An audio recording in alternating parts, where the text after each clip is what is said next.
When was the last time you did absolutely nothing? No phone, no music, no podcast, no background noise pretending to be peace. Just you and the quiet hum of your own thoughts. Be honest. That silence doesn't feel calm anymore. It feels dangerous. In 2025, boredom isn't neutral. It's uncomfortable. It's itchy, almost painful. Before your feet touch the floor in the morning, your hand already knows where to go. The black mirror. The fastest way to erase the empty space.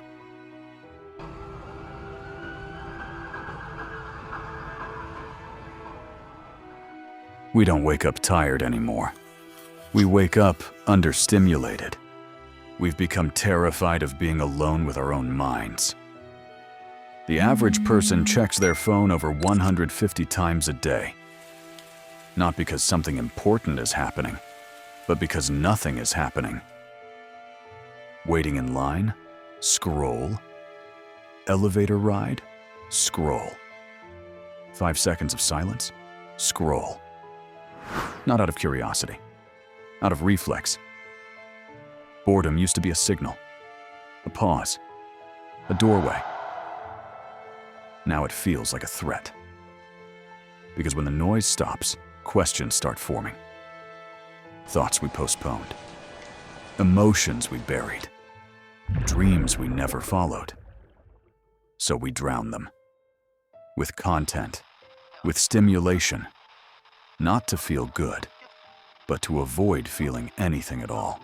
This isn't a personal failure. You weren't born addicted to stimulation. You were engineered. The smartest behavioral scientists on Earth studied one thing obsessively: how long a human can tolerate boredom. They learned something terrifying. If a reward is predictable, the brain relaxes. But if it's random, unpredictable, just frequent enough, the brain becomes obsessive. That's the slot machine principle. That's the rat pressing the lever until exhaustion. Your phone is that lever. Likes, notifications, short videos, breaking news. Not enough to satisfy you, just enough to keep you pulling. And slowly, real life starts to feel dull, because real life doesn't refresh every 3 seconds. Look around. We didn't lose color. We lost depth. Crowded streets full of people who aren't really there. Restaurants filled with glowing faces. Rooms where everyone is present, but nowhere. We consume constantly, but create almost nothing. Why write when content never ends? Why imagine when distraction is instant?